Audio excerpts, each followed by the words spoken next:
नमस्कार दोस्तों, इस वीडियो में संपूर्ण बिहार का भूगोल केवल एक वीडियो में डिस्कस करेंगे। बिहार का भूगोल को एटलस के द्वारा डिस्कस किया गया है। अगर आप इस वीडियो को ध्यान से देख लीजिएगा तो आपको तो पूरा वीडियो समझ में आ ही जाएगा। साथ ही जितना भी प्रश्न आपके एग्ज़ाम में पूछा जाएगा, सारा का सारा प्रश्न यहीं से पूछा जाएगा, तो आपके लिए वीडियो बहुत ही महत्वपूर्ण है।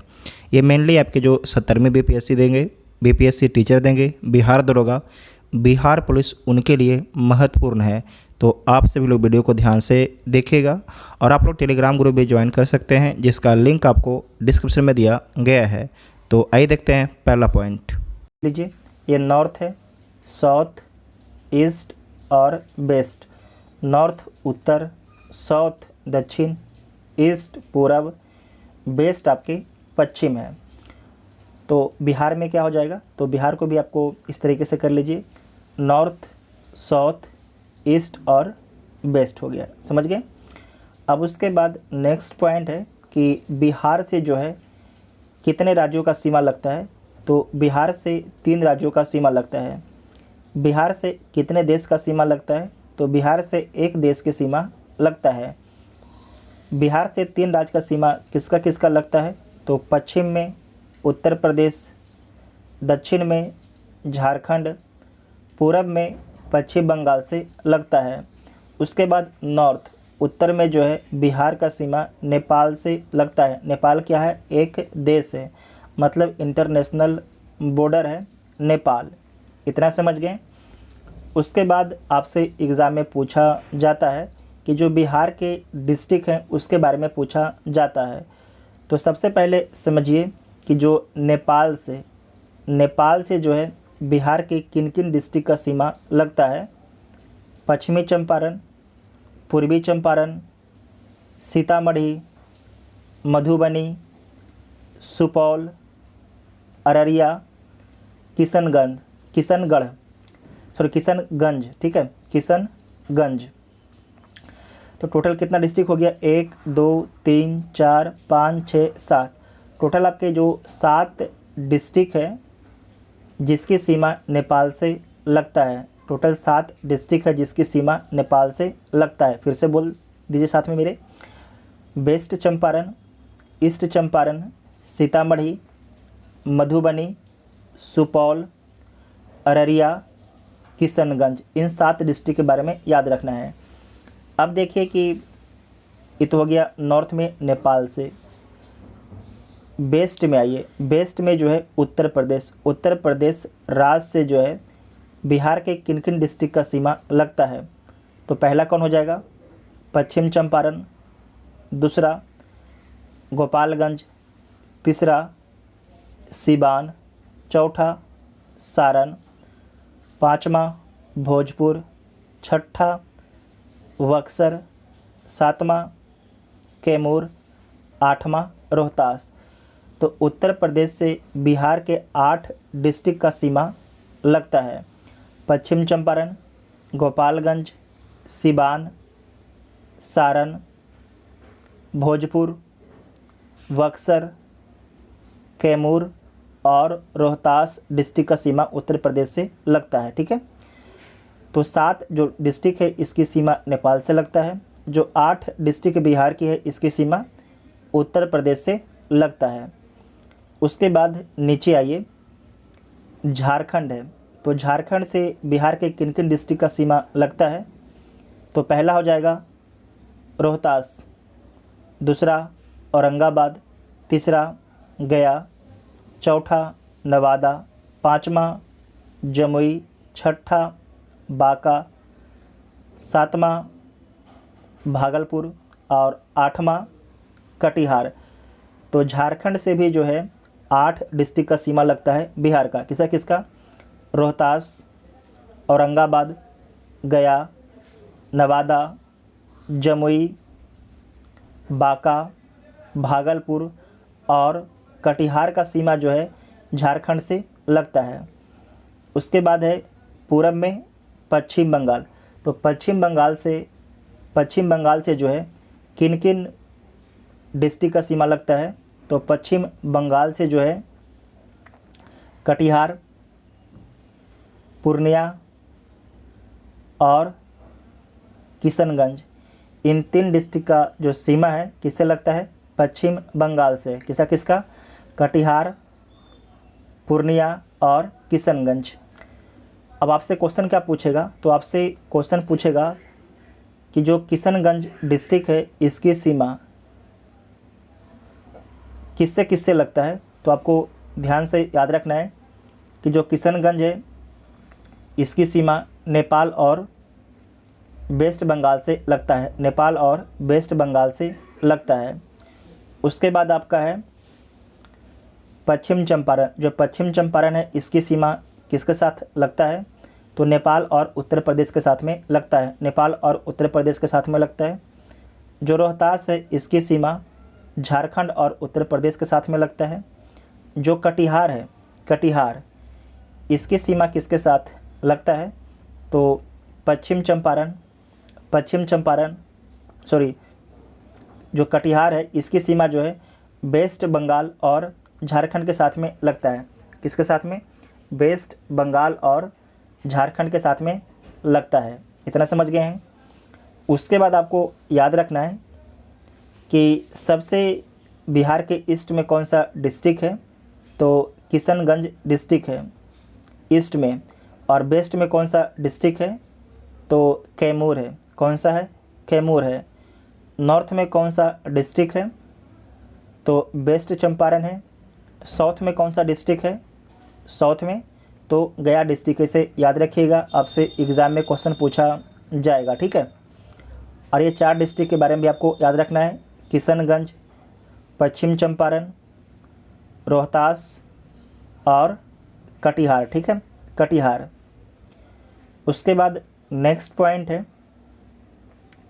बिहार का भौगोलिक परिचय के बारे में समझिए। तो आप दिशा के बारे में समझ चुके हैं। एक बार ये समझ लीजिएगा, ये आपके अपना ग्लोब है। ग्लोब में जो है इंडिया कहाँ पर स्थित है? तो ये 0 डिग्री है। इंडिया आपके यहाँ पर स्थित है। इसका मतलब इंडिया जो है नॉर्थ ईस्ट में स्थित है वर्ल्ड के मैप में। ठीक है, नॉर्थ ईस्ट में स्थित है। उसके बाद नेक्स्ट पॉइंट है कि अक्षांश किसे बोला जाता है? तो जो भी रेखा जो है ईस्ट से वेस्ट की ओर खींची जाती है, काल्पनिक रेखा है, इसे अक्षांश बोला जाता है। और जो भी रेखा नॉर्थ से साउथ की ओर खींचा जाता है उसे देशांतर रेखा बोला जाता है। तो यहाँ पर आपको बताया गया है कि बिहार का जो है अक्षांशीय विस्तार कहाँ से कहाँ तक है। तो बिहार का जो अक्षांशीय विस्तार है 24 डिग्री 20 मिनट 10 सेकेंड उत्तरी अक्षांश से 27 डिग्री 31 मिनट 15 सेकेंड उत्तरी अक्षांश तक जो है बिहार का अक्षांशीय विस्तार है। उसके बाद है बिहार का देशांतरीय विस्तार। जो बिहार है इसका देशांतरीय विस्तार के बारे में समझिए। देशांतरीय विस्तार, तो इसका देशांतरीय विस्तार कितना डिग्री से है? तो 83 डिग्री 19 मिनट 50 सेकेंड पूर्वी देशांतर से जो है 88 डिग्री 17 मिनट 40 सेकेंड पूर्वी देशांतर तक जो है बिहार का देशांतरीय विस्तार है। कुछ लोग सोच रहे होंगे कि यहाँ पर पूर्वी देशांतर क्यों लिखा गया है और यहाँ पर उत्तरी अक्षांश क्यों लिखा गया है। तो यहाँ पर आप समझिए, आपको क्या बताएं कि आपकी 0 डिग्री है और 0 डिग्री के नॉर्थ में क्या है? अपना इंडिया है। तो इसका मतलब क्या हो जाएगा? उत्तरी अक्षांश हो जाएगा, मतलब उत्तर में है। जो 0 डिग्री है उसके उत्तर में अपना भारत देश है। ये समझ गए होंगे। और आपको याद है कि टाइम कहाँ से मापा जाता है? तो ब्रिटेन से टाइम मापा जाता है। ठीक है, 0 डिग्री से मापा जाता है। और 0 डिग्री से भारत किस साइड में है? तो ईस्ट में है। तो क्या बोला जाएगा? देशांतर में पूर्व में बोला जाएगा। इसका मतलब क्या है कि भारत जो है ईस्ट में है, तो ईस्ट देशांतर बोला जाएगा। 83 डिग्री 19 मिनट 50 सेकेंड पूर्वी देशांतर से जो है 88 डिग्री 17 मिनट 40 सेकेंड पूर्वी देशांतर तक आपके बिहार का विस्तार है। आप लोग समझ गए होंगे। उसके बाद आपको ध्यान रखना है कि जो बिहार है इसका आकार कैसा है। तो बिहार का जो आकार है आयताकार है। बिहार का आकार कैसा है? तो बिहार का आकार जो है आयताकार है। उसके बाद नेक्स्ट पॉइंट है नाम बिहार है। 22 मार्च 1912 बंगाल से जो है बिहार और उड़ीसा अलग होता है। कब अलग होता है? तो 22 मार्च 1912 को। यहाँ पर आपको याद रखना है कि 22 मार्च को जो है बिहार दिवस मनाया जाता है, बिहार स्थापना दिवस मनाया जाता है। आपको याद रखना है कि जो बिहार का स्थापना तो 22 मार्च को होता है, लेकिन जो बिहार स्थापना, बिहार एक तरीके से जो बिहार बनता है कब बनता है? 22 मार्च को बनता है।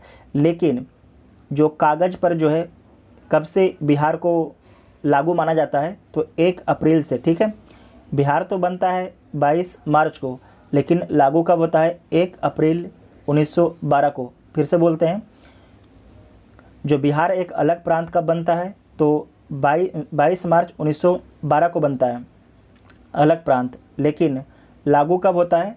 तो 1 अप्रैल 1912 को लागू होता है। ठीक है, इसके बारे में ध्यान से समझिएगा। उसके बाद नेक्स्ट पॉइंट है कि 1 अप्रैल 1936 को जो है उड़ीसा भी आपके बिहार से अलग हो जाता है। जब 22 मार्च 1912 को बिहार का गठन होता है तो उसमें बिहार और उड़ीसा साथ में होता है, उसमें बिहार और उड़ीसा जो आपके साथ में होता है। लेकिन उड़ीसा जो है 1 अप्रैल 1936 को क्या हो जाता है? बिहार से अलग हो जाता है। उसके बाद है 15 नवंबर 2000 को जो है झारखंड बिहार से अलग हो जाता है। तो बिहार का सबसे अंतिम में विभाजन कब होता है? तो 15 नवंबर 2000 को होता है, 15 नवंबर 2000 को होता है। एक पॉइंट यहाँ पर और भी ध्यान रखिएगा कि आपसे पूछा जाता है कि बिहार का जो है पूरब से पश्चिम की लंबाई कितना है? बिहार का जो है पूरब से पश्चिम लंबाई कितना है? तो 483 किलोमीटर है। और उत्तर से दक्षिण जो है बिहार का लंबाई कितना है? तो 345 किलोमीटर है। ठीक है, उसके बाद जो बिहार है, बिहार का क्षेत्रफल कितना है? जो बिहार अपना है ये, इसका क्षेत्रफल कितना है? तो 94,163 वर्ग किलोमीटर इसका क्षेत्रफल है। उसके बाद है कि जो बिहार का क्षेत्रफल है प्रतिशत में कितना है पूरे भारत का? तो 2.86% में बिहार है। अपने पूरा इंडिया जो है, तो इंडिया के कितने परसेंट इलाके में बिहार है? तो 2.86% इलाके में बिहार है। ठीक है, समुद्र तल से बिहार की ऊंचाई कितना है? तो 173 फीट, जिसे अगर मीटर में बोला जाएगा तो लगभग 53 मीटर, लगभग 53 मीटर। समुद्र तट से जो है बिहार की दूरी कितना है? तो समुद्र तट से जो है बिहार की दूरी लगभग 200 किलोमीटर है, लगभग जो है 200 किलोमीटर है। ठीक है, आप सभी लोग जो है वीडियो को बहुत ही ध्यान से देखिएगा तो आपको सारा कुछ क्लियर हो जाएगा। उसके बाद है बिहार का राजनीतिक परिचय के बारे में देखिए। बिहार की जनसंख्या कितना है? 2011 की जनगणना के अनुसार तो 10 करोड़ 40 लाख 99,452 है। जबकि जो हाल ही में एक रिपोर्ट आया है उसमें बताया गया है कि बिहार की जो जनसंख्या है लगभग 14 करोड़ के आसपास हो गया है। उसके बाद है कि जो बिहार है उसकी जनसंख्या देश की जनसंख्या का कितना परसेंट है? तो 8.60% है, 8.60% है। देश में जनसंख्या में बिहार का स्थान कौन सा है? तो तीसरा स्थान है। पहला पर कौन है? उत्तर प्रदेश है। तीसरा में कौन है? बिहार है। बिहार का लिंगानुपात कितना है? तो 918 है। ये पूछा जाता है एग्ज़ाम में बार बार। बिहार का जो लिंगानुपात है कितना है? 918 है। बिहार का शिशु लिंगानुपात कितना है? तो 935 है, 935 है। इसके बारे में बीपीएससी पूछ चुका है। बिहार का दशकीय वृद्धि दर कितना है? तो 25.4% है। बिहार का जो है दशकीय वृद्धि दर कितना है? 25.4% है। बिहार का जनसंख्या घनत्व कितना है? तो 1106 है, जो देश में पहला स्थान पर है। सबसे कम जनसंख्या घनत्व किस राज्य में है? तो अरुणाचल प्रदेश में है। सबसे अधिक जनसंख्या घनत्व किस राज्य में है? तो बिहार राज्य में है, बिहार राज्य में है। उसके बाद नेक्स्ट पॉइंट है कि बिहार में कितने प्रमंडल हैं? तो बिहार में 9 प्रमंडल हैं। कितने प्रमंडल हैं? बिहार में 9 प्रमंडल हैं। बिहार में कितने डिस्ट्रिक्ट हैं? बिहार में 38 डिस्ट्रिक्ट हैं। और 38वां डिस्ट्रिक्ट कौन है? तो अरवल है। अरवल में वर्षा सबसे कम होता है। बिहार में कितने अनुमंडल हैं? तो 101 अनुमंडल हैं। बिहार में कितने प्रखंड हैं? तो 534 प्रखंड हैं। बिहार में कितने ग्राम पंचायत हैं? तो 8406 हैं, 8406 हैं, ठीक है। और बिहार में जो है शासन की न्यूनतम इकाई क्या है? तो बाढ़ है। बिहार में जो है शासन की न्यूनतम इकाई क्या है? तो बाढ़ है। उसके बाद नेक्स्ट पॉइंट है कि बिहार का लोकसभा में कितना सीट है? तो 40 सीट है। राज्यसभा में कितना सीट है? 16 सीट है। विधानसभा में 243 सीट है। विधान परिषद में 75 सीट है। भारत के कितने राज्यों में विधान परिषद है? तो भारत के 6 राज्यों में विधान परिषद है। उत्तर प्रदेश, बिहार, महाराष्ट्र, कर्नाटक, तेलंगाना और आंध्र प्रदेश में। उसके बाद नेक्स्ट है कि बिहार का साक्षरता कितना है? तो बिहार का जो साक्षरता है 61.8% है। 61.8% है। पूरे भारत में सबसे कम कितना है? 61.8% है। पुरुष साक्षरता कितना है? तो 71.2%, 71.2% है। महिला साक्षरता कितना है? तो 51.5% है। 51.5% है। उसके बाद एक पॉइंट ध्यान में रखिएगा कि जो पटना है, पटना का सीमा कितने डिस्ट्रिक्ट से लगता है? तो पटना का सीमा जो है 9 डिस्ट्रिक्ट से लगता है। कौन कौन डिस्ट्रिक्ट से लगता है? पहला आपके सारण है, दूसरा वैशाली, तीसरा समस्तीपुर, चौथा बेगूसराय, पाँचवा लखीसराय, छठा नालंदा, सातवां जहानाबाद, आठवां अरवल और नौवां आपके भोजपुर है। तो इन 9 डिस्ट्रिक्ट का नाम आपको याद रखना है, ठीक है। ये 9 डिस्ट्रिक्ट का नाम आपको याद रखना है। बाकी और भी डिस्ट्रिक्ट का आप लोग मैप में देख लीजिएगा, ठीक है, क्योंकि यहाँ से क्वेश्चन आपसे पूछा जा सकता है। साथ ही आपको ध्यान रखना है कि जनसंख्या के हिसाब से सबसे छोटा डिस्ट्रिक्ट कौन है? तो शेखपुरा है। क्षेत्रफल के अनुसार जो है सबसे छोटा डिस्ट्रिक्ट कौन है? तो शिवहर है। कौन है? शिवहर है। सबसे अधिक जनसंख्या घनत्व कहाँ पर है? तो शिवहर का है। सबसे अधिक आपके जनसंख्या घनत्व किसका है? तो शिवहर का है। सबसे कम प्रति व्यक्ति आय किसका है? तो शिवहर का है। सबसे अधिक प्रति व्यक्ति आय किसका है? तो पटना डिस्ट्रिक्ट का है। किसका है? पटना डिस्ट्रिक्ट का है, ठीक है। इतना आपको ध्यान में रखना है। नेक्स्ट है बिहार का भौगोलिक परिचय के बारे में समझिए। तो पहला है पश्चिम चंपारण के बारे में याद रखना है कि सबसे बड़ा जिला है क्षेत्रफल के अनुसार। इसका क्षेत्रफल कितना है? तो 5228 वर्ग किलोमीटर है। सर्वाधिक एसटी जनसंख्या कहाँ पर रहती है? तो पश्चिम चंपारण में रहती है। जो पश्चिम चंपारण है इसके बारे में याद रखिएगा कि सर्वाधिक जो एसटी जनसंख्या पश्चिम चंपारण में, और सर्वाधिक जो एसटी जनसंख्या है प्रतिशत में कौन हो जाएगा? तो ये भी आपकी पश्चिम चंपारण ही हो जाएगा। उसके बाद है सबसे छोटा डिस्ट्रिक्ट कौन है? तो शिवहर है। इसका क्षेत्रफल कितना है? तो 443 वर्ग किलोमीटर है। जनसंख्या घनत्व कितना है? तो 1880 है। पूरे भारत में सबसे अधिक जनसंख्या घनत्व किसका है? तो बिहार का है। अब बिहार में किसका है? तो शिवहर का है।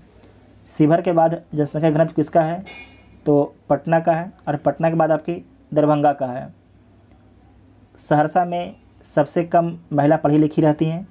तो न्यूनतम महिला साक्षरता किस डिस्ट्रिक्ट का है? सहरसा का है। 41.7% है। सर्वाधिक दशकीय जनसंख्या वृद्धि दर कहाँ पर दर्ज किया गया है? तो मधेपुरा में दर्ज किया गया है। कितना है? 31.01% है। सर्वाधिक वर्षा कहाँ पर होता है? तो किशनगंज में सर्वाधिक वर्षा होता है। और न्यूनतम अनुसूचित जाति कहाँ पर रहती है? तो किशनगंज में रहती है। आपको ध्यान रखना है कि यहाँ पर परसेंटेज के हिसाब से बोला जा रहा है, ठीक है। परसेंटेज के हिसाब से बोला जा रहा है कि सबसे कम परसेंट में जो है अनुसूचित जनजाति कहाँ पर रहती है? तो किशनगंज में रहती है। अगर जनसंख्या के हिसाब से बोला जाएगा तो सबसे कम एससी कहाँ पर रहते हैं? तो शिवहर में रहते हैं। कहाँ पर रहते हैं? शिवहर में रहते हैं। उसके बाद नेक्स्ट पॉइंट है कि सबसे कम साक्षरता कहाँ पर है? तो पूर्णिया में जो है सबसे कम साक्षरता है। पूर्णिया में जो है सबसे कम साक्षरता है। न्यूनतम पुरुष साक्षरता कहाँ पर है, तो ये भी आपके पूर्णिया में है।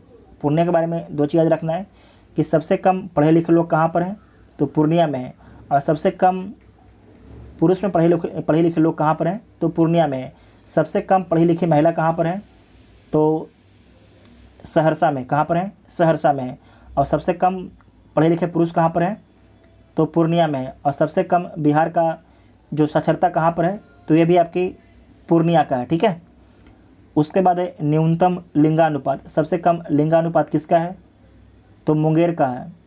कितना है, 876 है। मुंगेर के बाद आपकी भागलपुर कितना है, 880 है। भागलपुर के बाद जो है खगड़िया का कितना है, 886 है। 886 है। उसके बाद है सबसे कम जनसंख्या कहाँ का है, तो शेखपुरा का है। शेखपुरा के बाद शिवहर है। और शिवहर के बाद आपके अरवल है। ठीक है। सर्वाधिक जनसंख्या कहाँ पर रहती है, तो पटना में रहती है। सर्वाधिक जनसंख्या कहाँ पर रहती है, पटना में रहती है। सेकेंड में कौन है, तो पूर्वी चंपारण है। तीसरा में कौन है, मुजफ्फरपुर है। सर्वाधिक नगरीकरण कहाँ पर हुआ है, तो पटना डिस्ट्रिक्ट में हुआ है। कहाँ पर हुआ है, सर्वाधिक जो नगरीकरण कहाँ पर हुआ है, तो पटना डिस्ट्रिक्ट में हुआ है। सबसे कम तापमान कहाँ पर है, गया में है। सर्वाधिक तापमान गया में है।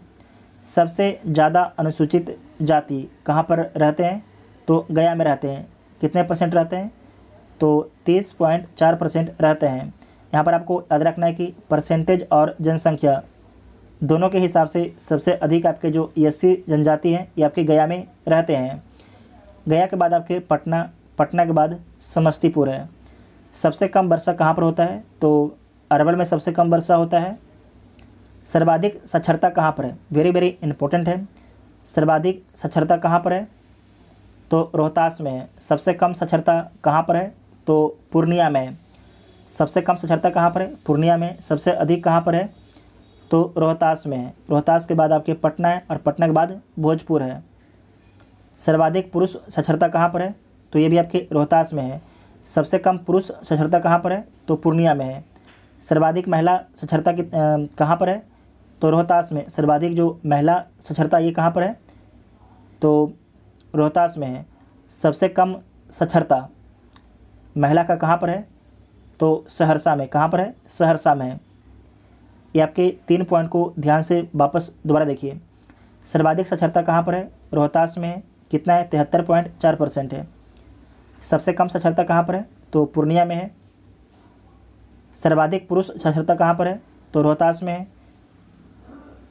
सबसे कम पुरुष साक्षरता कहाँ पर है, तो पूर्णिया में है। सर्वाधिक महिला साक्षरता कहाँ पर है, तो रोहतास में है। सबसे कम महिला साक्षरता कहाँ पर है, तो सहरसा में। ठीक है, सहरसा में है। उसके बाद है जनसंख्या घनत्व। सबसे अधिक जनसंख्या घनत्व किसका था, शिवहर का था। कितना था, 1880 था। सबसे कम किसका है, तो कैमूर का है। कैमूर का है। कितना है, 488 प्रति वर्ग किलोमीटर है। सेकेंड में कौन हो जाएगा, जमुई। तीसरा में आपके बांका। भारत में सबसे अधिक जनसंख्या घनत्व किसका है, तो बिहार का है। सबसे कम किसका है, तो अरुणाचल प्रदेश का है। अरुणाचल प्रदेश का है। सर्वाधिक लिंगानुपात किस डिस्ट्रिक्ट का है, तो गोपालगंज का है। कितना है, 1021 है। सबसे कम लिंगानुपात किसका था, मुंगेर का था। न्यूनतम अनुसूचित जनजाति, इसे आपको काट देना है। ठीक है। उसके बाद है न्यूनतम दशकीय वृद्धि कहाँ पर होता है। सबसे कम आपके कम वृद्धि दर जनसंख्या में कहाँ पर होता है, तो गोपालगंज में होता है। जबकि सबसे अधिक जनसंख्या में वृद्धि कहाँ पर होता है, तो मधेपुरा में। कितना होता है, 31.01% होता है। जो सर्वाधिक जो लिंगानुपात है ये कहाँ पर है, तो गोपालगंज है। गोपालगंज के बाद आपके सिवान है। और सिवान के बाद आपके सारण है। ठीक है, इतना आपको ध्यान में रखना है। ये सारे पॉइंट आप समझ गए होंगे। उसके बाद नेक्स्ट पॉइंट है बिहार का भौगोलिक विभाजन। बिहार का भौगोलिक विभाजन कश्मीर एवं काठमांडू की पहाड़ियाँ यहाँ पर बनाया गया है। यहाँ पर समझिए कि बिहार के भौगोलिक विभाजन में उत्तर पर्वतीय भाग, जो उत्तर पर्वतीय भाग है ये किसका भाग है, तो शिवालिक हिमालय का भाग है। शिवालिक जो हिमालय श्रेणी है उसी का भाग है। और आपको याद रखना है कि जो शिवालिक हिमालय श्रेणी है, इसका कुल क्षेत्रफल बिहार में कितना है? तो 932 किलोमीटर। कितना है? 932 किलोमीटर है। उसके बाद आपको ध्यान रखना है कि रामनगर दून जो है इसकी लंबाई कितना है? तो 32 किलोमीटर है। और चौड़ाई कितना है? तो 6 से 8 किलोमीटर है। उसके बाद है दून घाटी। जो दून घाटी है रामनगर दून और सोमेश्वर श्रेणी के बीच में स्थित है। ये जो आपके है ये क्या है? दून घाटी है। जो दून घाटी है इसके बारे में याद रखना है कि ऊपर में क्या है? ऊपर में आपके रामनगर दून है और नीचे में आपकी सोमेश्वर घाटी है, उसके बीच में स्थित है दून घाटी। ठीक है, दून घाटी। नेक्स्ट पॉइंट है कि सोमेश्वर पहाड़ी। ये नीचे वाला आपकी सोमेश्वर पहाड़ी है। जो सोमेश्वर पहाड़ी से ही त्रिवेणी नहर निकलती है। और जो सोमेश्वर श्रेणी है इसकी सर्वोच्च चोटी कितना मीटर ऊंची है? तो 874 मीटर ऊंची है। तो आपसे पूछा जा सकता है कि जो सोमेश्वर पहाड़ी है इसकी सर्वोच्च चोटी कितने मीटर की है? तो 874 मीटर की है। यहाँ पर आप दोबारा ध्यान से समझिएगा। ऊपर वाला रामनगर दून हो जाएगा, बीच वाला क्या हो जाएगा? दून घाटी है, और जो नीचे वाला है ये आपकी सोमेश्वर की पहाड़ी है, सोमेश्वर की पहाड़ी है। ठीक है। उसके बाद नेक्स्ट पॉइंट है कि यहाँ पर देखिए गंगा नदी है, ये आपकी गंगा नदी है। तो जो गंगा नदी है बिहार को दो भागों में बांटती है। बिहार को दो भागों में बांटती है, उत्तरी गंगा का मैदान, दक्षिणी गंगा का मैदान, इसे बोल सकते हैं। तो उत्तर बिहार और दक्षिणी बिहार भी बोला जा सकता है। ठीक है, नहीं तो उत्तरी गंगा का मैदान, दक्षिणी गंगा का मैदान बोल सकते हैं। क्योंकि आपको याद रखना है कि आपके जो ये बिहार है, ये बिहार का जो निर्माण हुआ है किससे हुआ है? तो नदी के द्वारा जो निक्षेप लाया गया था, उस निक्षेप के द्वारा ही जो बिहार का मैदान है उसका निर्माण हुआ है। ठीक है, इतना ध्यान में रखिएगा। उसके बाद है मैदानी भाग के बारे में समझिए। ये तो समझ गए आप, पहाड़ी जो पर्वतीय भाग है बिहार का उसके बारे में समझ गए, उत्तर पर्वतीय भाग के बारे में। अब समझिए मैदानी भाग के बारे में। तो मध्य गंगा का मैदान जो है, तो जो आपके बिहार का मैदानी भाग है वो कितने % इलाके में? तो 95% इलाके में आपकी बिहार का आपके मैदानी भाग स्थित है। इसका जो विभाजन है उत्तर का मैदान दक्षिण का मैदान में हुआ है। जो आपके मध्य गंगा का मैदान है ये कितना है? 95% इलाके में है। जो मैदानी भाग है बिहार का इसे दो भागों में बांटा गया है, उत्तरी बिहार का मैदान, दक्षिणी बिहार का मैदान। दक्षिण गंगा के मैदान का औसत ढाल जो है दक्षिण से उत्तर है। यहाँ पर ध्यान से देखिएगा, दक्षिण गंगा के मैदान का औसत ढाल जो है क्या है? दक्षिण से उत्तर है। तब तो जैसे कि यहाँ पर सोन नदी है, सोन नदी निकलती है अमरकंटक से और जाके पटना के पास में आपके जो है गंगा नदी में मिल जाती है। पुनपुन नदी ये भी आपके फतुआ के पास में जाके गंगा में मिल जाती है। ठीक है, और जो पुनपुन की एक सहायक नदी है फल्गु नदी। ठीक है, फल्गु नदी है। उसके बाद नोट में लिखा गया है कि गंगा के मैदानी भाग की ढाल जो है प्रति किलोमीटर 6 सेंटीमीटर है। याद भी ना रहे तो कोई दिक्कत ना है, बस खाली ये सब आपको समझ में आना चाहिए। उसके बाद नेक्स्ट पॉइंट है कि दक्षिणी पठारी क्षेत्र जो है खनिज की अधिकता के लिए प्रसिद्ध है। जैसे कि जो रोहतास है, रोहतास में पायराइट्स पाया जाता है। जो रोहतास है वहाँ पर आपकी पायराइट्स पाया जाता है। जो पायराइट्स पूरे भारत में, बिहार जो पूरे भारत है, पूरे भारत का बिहार में पायराइट्स कितना उत्पादन किया जाता है? तो 95%। मतलब कि अगर 100% उत्पादन होता है तो 95% का उत्पादन अकेले आपके बिहार में किया जाता है पायराइट्स का। और वो भी कहाँ पर? तो रोहतास डिस्ट्रिक्ट में किया जाता है, रोहतास डिस्ट्रिक्ट में किया जाता है। उसके बाद है बिहार की चट्टाने के बारे में आपको समझना है। तो बिहार की सबसे जो प्राचीन चट्टान कौन है? तो धारबार चट्टान है। बिहार की जो सबसे प्राचीन चट्टान कौन है? तो धारबार चट्टान है। इसका निर्माण कब होता है? तो प्री कैम्ब्रियन काल में इसका निर्माण होता है। और आपको याद रखना है कि जीवाश्म रहित है। इसमें कोबाल्ट, मैग्नीज, अबरख, क्रोमियम की आपकी निक्षेप पाया जाता है, क्रोमियम के निक्षेप पाया जाता है। जो धारबार चट्टान है दक्षिण पूर्व बिहार मुंगेर, जमुई, नवादा डिस्ट्रिक्ट में इसका विस्तार है। और यहाँ पर कौन सा खनिज पाया जाता है, तो हम देख चुके हैं अबरक, कोबाल्ट, मैग्नीज, क्रोमियम का निक्षेप है। साथ ही आपको याद रखना है सोना का भी आपके निक्षेप है। यहाँ पर आप समझिए, ये जो जहाँ पर हम मार्क किए हैं ये क्या है, धारवाड़ क्रम की चट्टानें पाई जाती है। इस इलाके में जो है धारवाड़ क्रम की चट्टानें पाई जाती है। यहाँ पर देखिए जो शेखपुरा का जो पहाड़ है ये भी आपके धारवाड़ क्रम की चट्टानें हैं। जो राजगीर का पहाड़ है वो भी आपके धारवाड़ क्रम की चट्टानें हैं। जो खड़गपुर का पहाड़ है ये भी आपके धारवाड़ क्रम की चट्टानें हैं। इतना आपको याद में रखना है। जो धारवाड़ क्रम की चट्टानें हैं केवल आपके रोहतास और कैमूर के छोड़ के जो है बिहार के साउथ में जो भी आपके बिहार के डिस्ट्रिक्ट है उन सभी डिस्ट्रिक्ट में जो है जहाँ पर भी आपके चट्टान मिलेगा वो चट्टान क्या हो जाएगा, धारवाड़ क्रम की चट्टानें आपके होंगे। आपको ध्यान रखना है केवल रोहतास और कैमूर को छोड़कर, ठीक है। सबसे पहले किसका निर्माण होता है, तो धारवाड़ चट्टान का सबसे पहले निर्माण होता है। उसके बाद है विंध्यन समूह की चट्टान। विंध्यन समूह का चट्टान, इसका निर्माण कब होता है, तो प्री कैम्ब्रियल काल में होता है। लेकिन आपको याद रखना है कि धारवाड़ चट्टान के बाद में होता है। धारवाड़ चट्टान के बाद में होता है विंध्यन समूह की चट्टान है उसका निर्माण। यहाँ पर लिखा गया है सबसे पुरानी नहीं है। ये दक्षिण पश्चिम बिहार में स्थित है। ठीक बात है, ये दक्षिण पश्चिम बिहार में स्थित है। और उसके बाद यहाँ पर लिखा गया है कि कैमूर, सोन नदी घाटी मतलब रोहतास, जो आपके विंध्यन समूह की चट्टानें हैं आपको बता चुके हैं कि इसका जो विस्तार है कैमूर और रोहतास डिस्ट्रिक्ट में है। कैमूर और रोहतास डिस्ट्रिक्ट में जो है विंध्यन समूह की चट्टानें का विस्तार है, जीवाश्म रहित है। और यहाँ पर जो है सीमेंट उद्योग की स्थापना किया गया है। विंध्यन समूह की चट्टानों जहाँ पर पाई गई है वहाँ पर सीमेंट उद्योग स्थापित किया गया है बिहार में, ठीक है। उसके बाद नेक्स्ट पॉइंट आपका है टर्सरी या बलित चट्टानें। ये तीसरी पुरानी है। सबसे पुरानी कौन थी, धारवाड़, दूसरा विंध्यन, तीसरा कौन है, तो टर्सरी जिसे बलित चट्टानें बोला जाता है। यह हिमालय के तराई क्षेत्र में पाया जाता है। किस डिस्ट्रिक्ट में पाया जाता है, तो पश्चिम चंपारण डिस्ट्रिक्ट में पाया जाता है। इसका जो निर्माण है मायोसीन से प्लेस्टोसीन युग में इसका निर्माण होता है।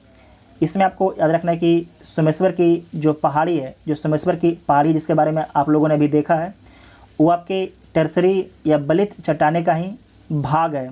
साथ ही आपको याद रखना है कि जो टर्सरी और बलित चट्टानें यहाँ पर खनिज तेल का भंडार है। यहाँ पर जो है खनिज तेल का भंडार है। इसके बाद नेक्स्ट पॉइंट है क्वाटरनरी चट्टानें। क्वाटरनरी चट्टानें के इलाके में जो है जलोढ़ मिट्टी का भी विस्तार है, ठीक है। हिमालय एवं छोटा नागपुर पठारी क्षेत्र में क्वाटरनरी चट्टानें स्थित है। यहाँ पर जो देख रहे हैं ये आपके क्वाटरनरी चट्टानें, यहाँ पर इसका विस्तार है। उसके बाद ये जो वाइट वाला इलाका देख रहे हो आप, इन सभी इलाके में जो है क्वाटरनरी चट्टानें का विस्तार है, ठीक है। क्वाटरनरी चट्टानें का विस्तार है। और जहाँ पर भी क्वाटरनरी चट्टानें हैं वहाँ पर जलोढ़ मृदा का विस्तार है।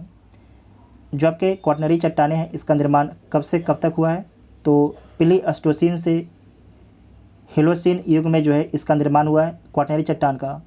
और जो क्वाटरनरी चट्टान है, जो जलोढ़ मृदा है, इसका निर्माण कैसे हुआ है, तो आपको याद रखना है कि तैतीस सागर के जो अवसाद हैं उससे हुआ है। 33 सागर के अवसाद, साथ ही साथ गंगा और जो गंगा की सहायक नदियां हैं, गंगा और गंगा की सहायक नदियों के द्वारा जो अवसाद लाया गया उसके निक्षेप के कारण जो है बिहार के मैदान का निर्माण होता है। बिहार के मैदान का निर्माण होता है, इतना आपको ध्यान में रखना है।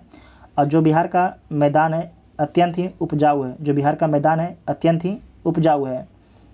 उसके बाद है कोयला जो है कहाँ पर पाया जाता है, किस चट्टान में पाया जाता है, तो गोंडवाना चट्टान में जो है आपके कोयला पाया जाता है।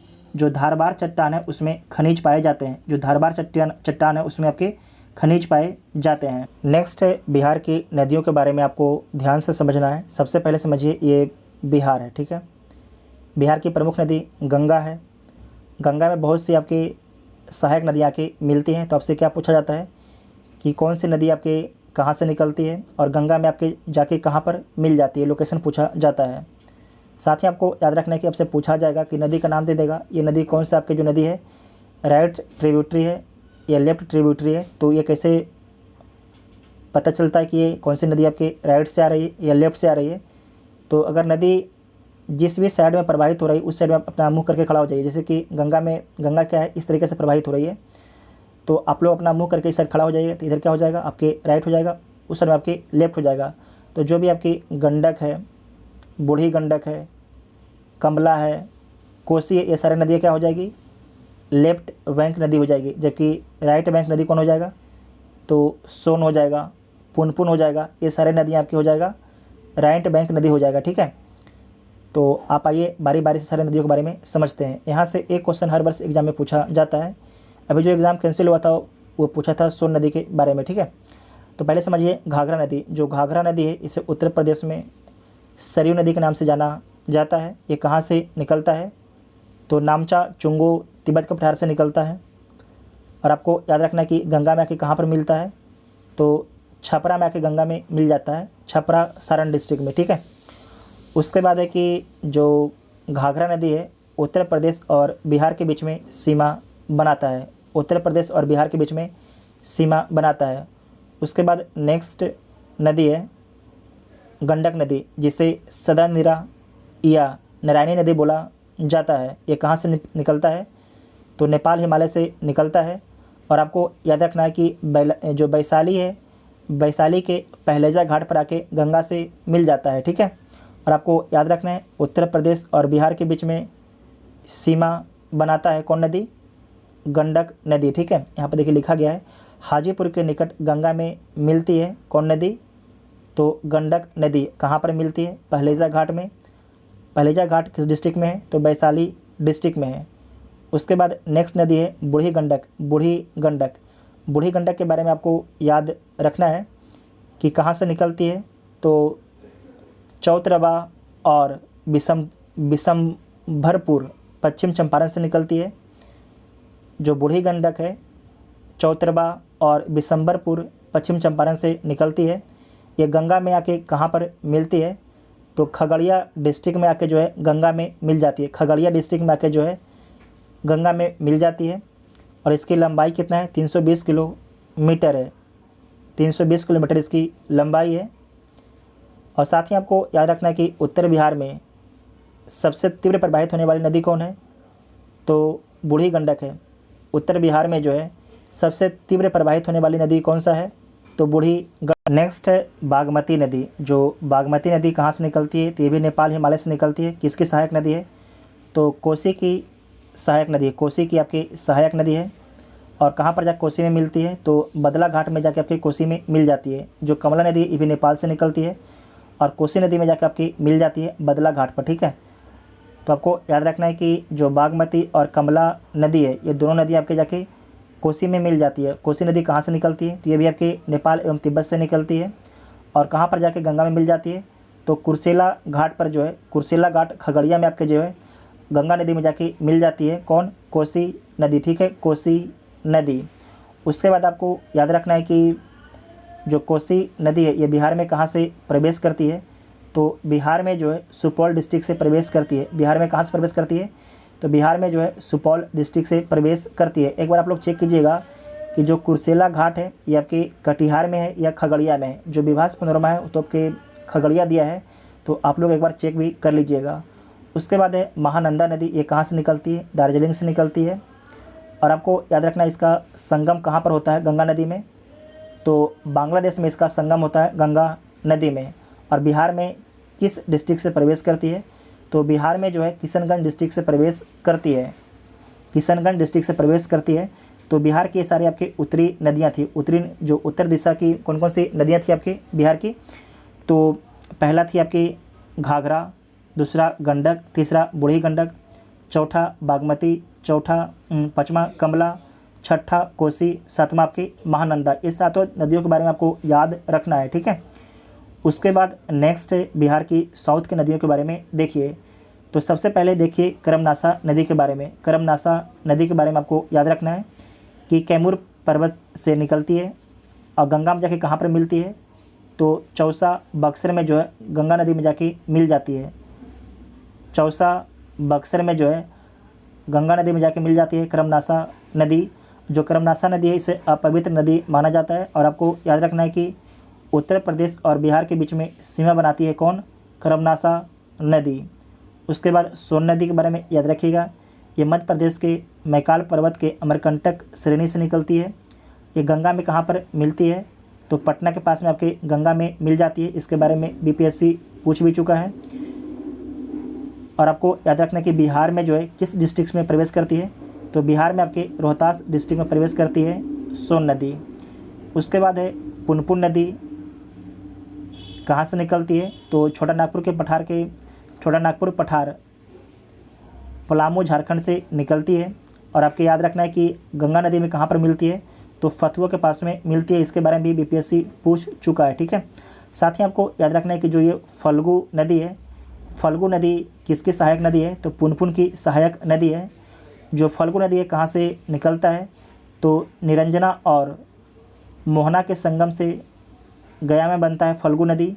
जो एक निरंजना नदी है, एक आपके मोहना नदी है, उन दोनों के संगम से गया में आपके फल्गु नदी का निर्माण होता है। और किसके सहायक नदी है? तो पुनपुन की आपके सहायक नदी है। उसके बाद है किऊल नदी। किऊल नदी के बारे में आपको याद रखना है कि आपके जो गिरिडीह झारखंड है वहाँ से निकलता है।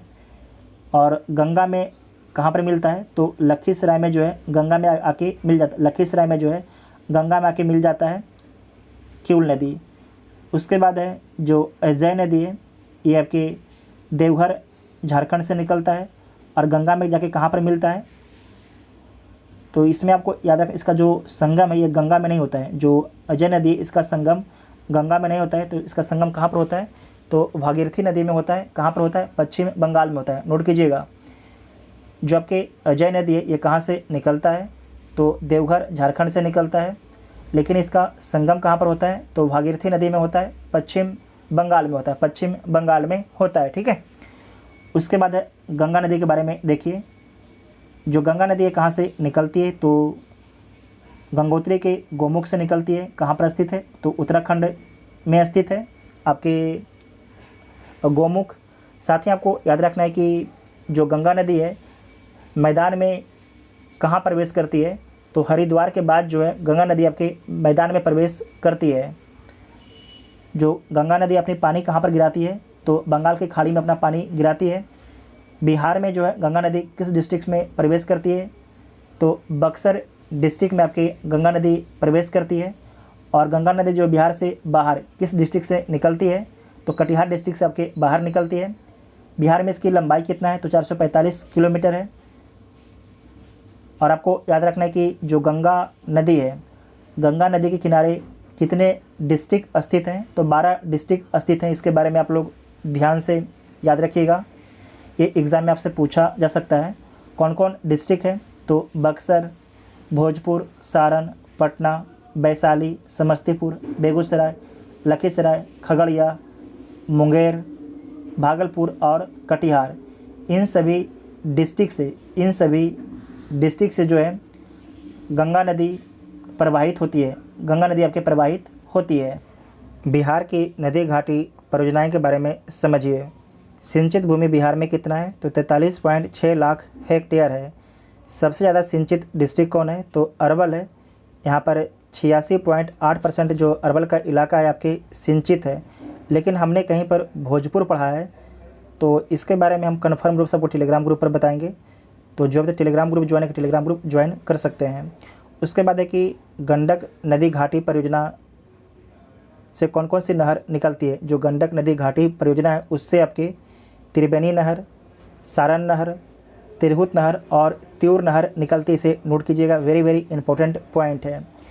उसके बाद है कोसी नदी घाटी जो परियोजना है, इससे कौन कौन सी नहर निकलती है? पूर्वी कोसी नहर, पश्चिमी कोसी नहर, राजपुर नहर, ठीक है। साथ ही आपको ध्यान रखना है कि हनुमान नगर बांध जो है कोसी नदी पर ही है। जो हनुमान नगर बांध है वो आपके कोसी नदी पर ही है। उसके बाद नेक्स्ट पॉइंट है सोन नदी घाटी परियोजना। इससे कौन कौन सी नदी निकलती है? तो पूर्वी सोन नहर और पश्चिमी सोन नहर निकलती है। नोट में लिखा गया है कि बिहार की पहली नदी जोड़ो योजना कोसी मेची नदी जोड़ो योजना है। बिहार में सबसे ज़्यादा सिंचाई नहरों द्वारा की जाती है। बिहार में सबसे अधिक जो सिंचाई है किससे होता है, तो नहर से बिहार में सबसे अधिक आपकी सिंचाई होता है। उसके बाद नेक्स्ट है बिहार की जलप्रपात एवं झील के बारे में समझिए। यहाँ पर आपको ध्यान से पढ़ना है नोट में कि कांवर झील के पास जो है शोध कार्य के लिए क्या है, बर्ड बेडिंग स्टेशन है। कांवर झील के पास जो है शोध कार्य के लिए जो है बर्ड बेडिंग स्टेशन स्थापित की गई है, जबकि भागलपुर में जो है बर्ड रिंगिंग स्टेशन की स्थापना की गई है। तो आपसे पूछा जाएगा कि जो बर्ड रिंगिंग स्टेशन है कहाँ पर है, तो भागलपुर में है, और बर्ड बेडिंग जो स्टेशन है ये कहाँ पर है, तो कांवर झील के पास बेगूसराय में स्थित है। उसके बाद नेक्स्ट है कुशेश्वर झील, ये कहाँ पर स्थित है, दरभंगा डिस्ट्रिक्ट में स्थित है। कुशेश्वर स्थान झील जिसका क्षेत्रफल कितना है, तो 20 से 100 वर्ग किलोमीटर है, और इसका निर्माण जो है कमला और करेह नदियों द्वारा एकत्रित जल के द्वारा होता है। कुशेश्वर स्थान झील का निर्माण मछली उत्पादन का प्रमुख केंद्र है। 1972 में जो है इस झील को पक्षी अभयारण्य घोषित किया गया है। जो आपके कुशेश्वर स्थान झील है इसे पक्षी अभयारण्य कब घोषित किया गया है, तो 1972 में घोषित किया गया है। नेक्स्ट है गोकुल झील। जो गोकुल झील है ये किस डिस्ट्रिक्ट में स्थित है, तो सहरसा डिस्ट्रिक्ट में स्थित है, जिसे सिमरी बख्तियारपुर झील भी बोला जाता है। इसका निर्माण जो है कजमुनिया, सरदिया, कुमुबी, गोबरा आदि झीलों के मिलने से होता है। ये याद रखने की ज़रूरत आपको नहीं है, आपको इतना ही याद रखना है कि गोकुल झील कहाँ पर है, तो सहरसा में है। सिमरी बख्तियारपुर झील कहाँ पर है, तो सहरसा में, ठीक है।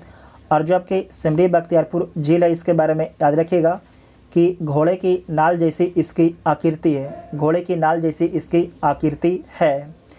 उसके बाद है कटिहार।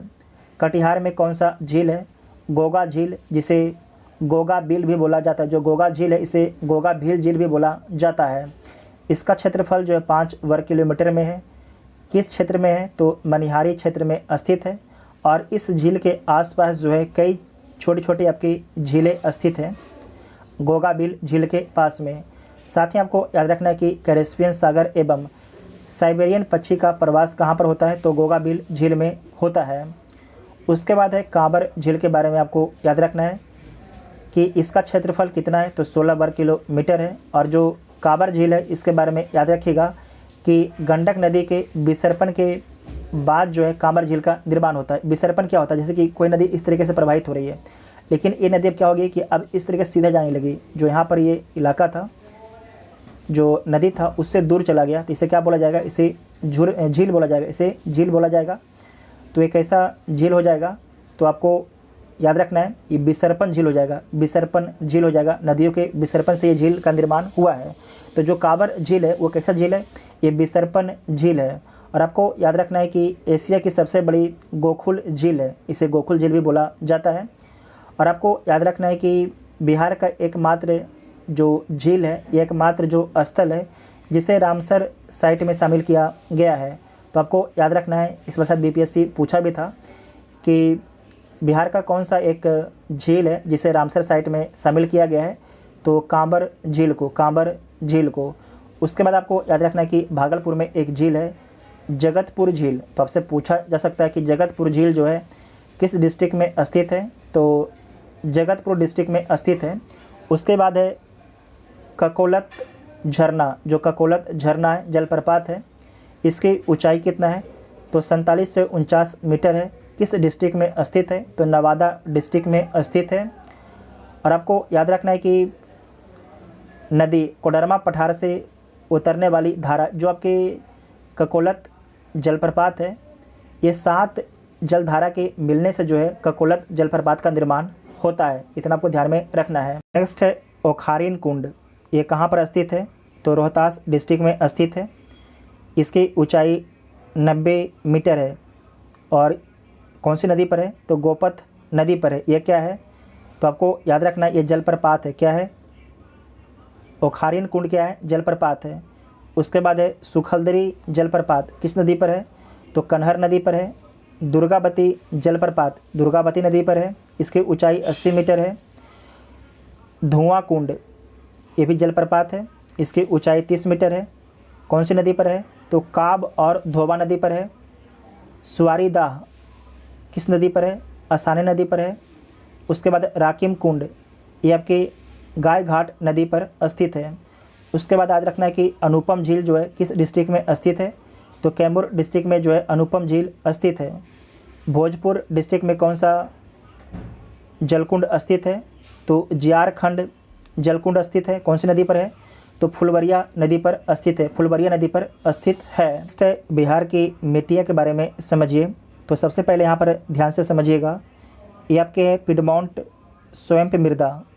पिडमॉन्ट स्वयं मृदा इसका विस्तार जो है पश्चिमी चंपारण डिस्ट्रिक्ट में हुआ है, जिसे पर्वतीय मिट्टी भी बोला जाता है। ये आपके उत्तर पश्चिम भाग में स्थित है, बिहार के जो है उत्तर पश्चिम भाग में स्थित है। और आपको याद रखना है कि जो ये पश्चिमी चंपारण का इलाका है, इसी इलाके में जो है सोमेश्वर पहाड़ी क्षेत्र भी स्थित है, सोमेश्वर पहाड़ी क्षेत्र भी स्थित है।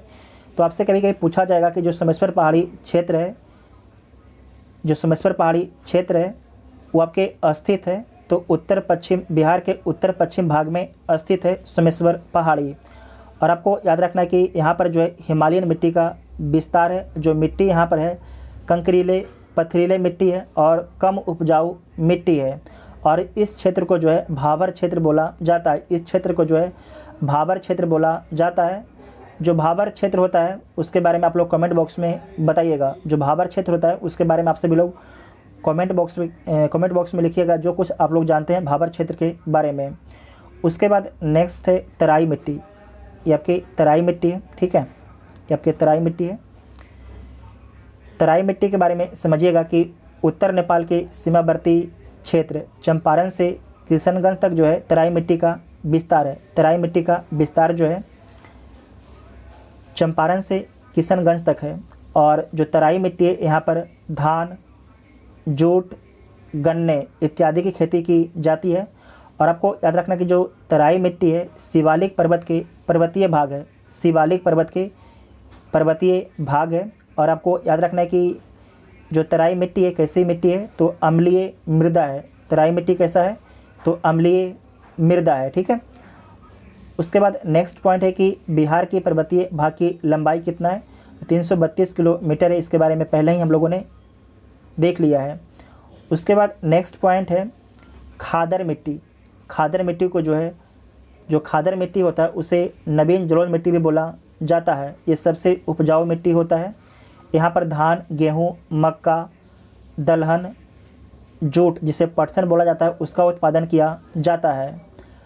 जो आपके खादर मिट्टी है, जो नवीन जलोढ़ मिट्टी है, इसका विस्तार पूर्णिया, कटिहार, सहरसा, दरभंगा, मुजफ्फरपुर और चंपारण डिस्ट्रिक्ट में इसका विस्तार है।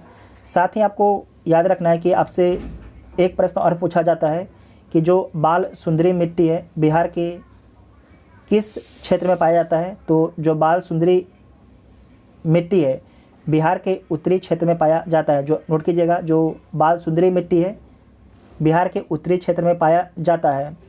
बाल सुंदरी, क्योंकि उत्तर के लोग क्या होते हैं ठंडे के कारण सुंदर होते हैं, तो आपको याद रखिएगा बाल सुंदरी मिट्टी जो है बिहार के उत्तर में पाया जाता है।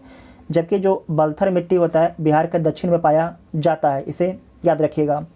उसके बाद नेक्स्ट है बांगर मिट्टी। जो बांगर मिट्टी यहाँ देखिए, ये जो बांगर मिट्टी है इसे क्या बोला जाता है? एक सेकंड रुक जाइए, ये आपके बांगर मिट्टी है। बांगर मिट्टी को क्या बोला जाता है? तो इसे पुरानी जलोढ़ मृदा बोला जाता है, जबकि जो खादर मिट्टी था इसे नवीन जलोढ़ मृदा बोला जाता था। और आपको याद रखना है कि जो बांगर मिट्टी है ये भी उपजाऊ मिट्टी है।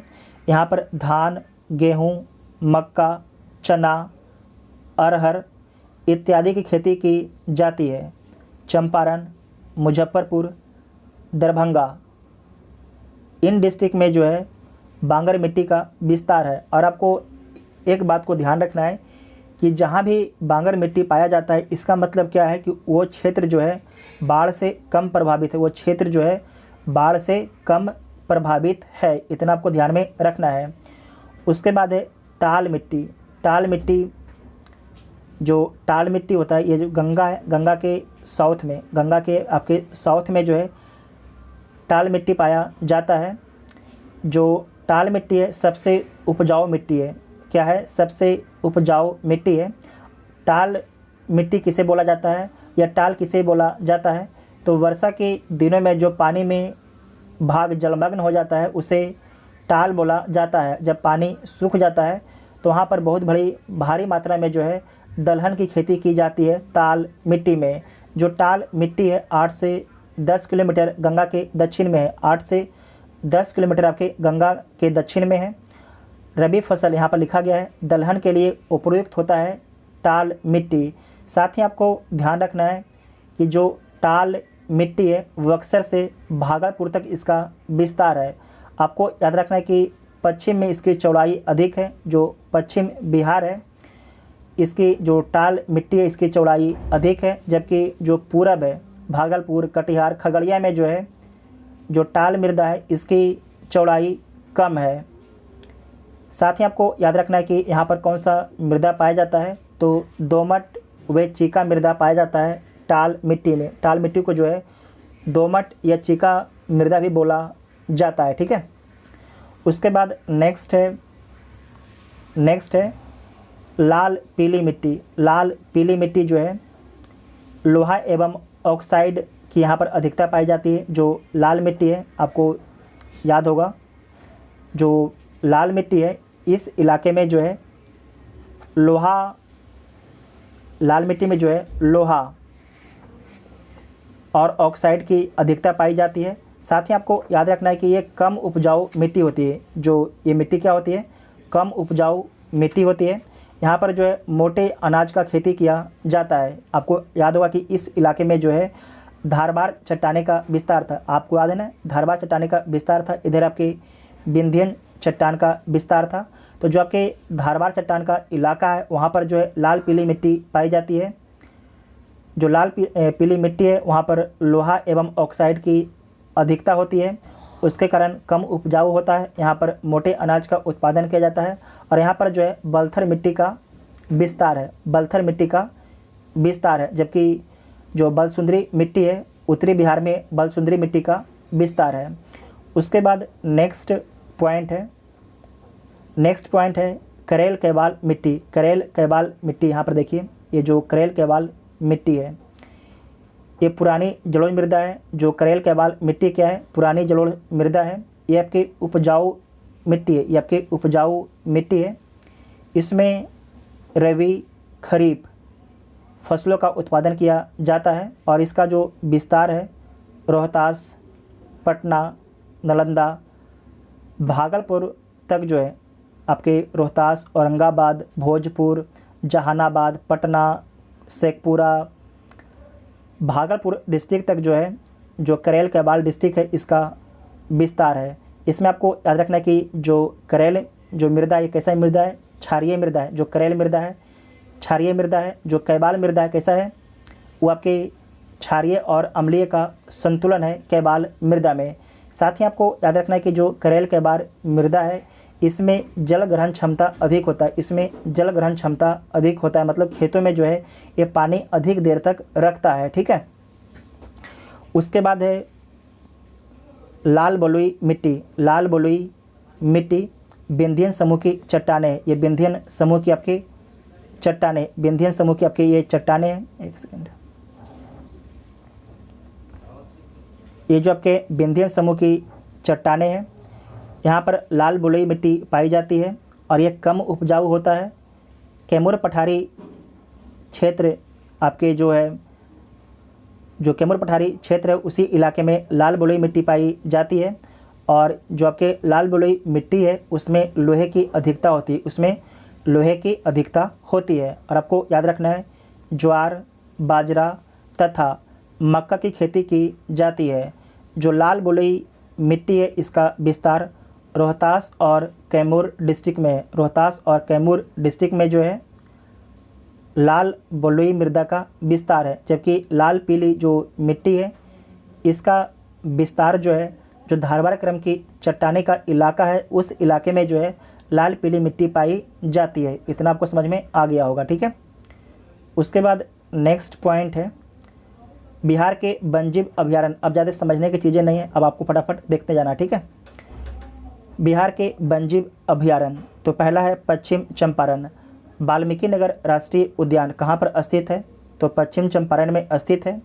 एकमात्र राष्ट्रीय उद्यान है जो वाल्मीकि नगर है। इसकी स्थापना कब किया जाता है वाल्मीकि नगर राष्ट्रीय उद्यान का?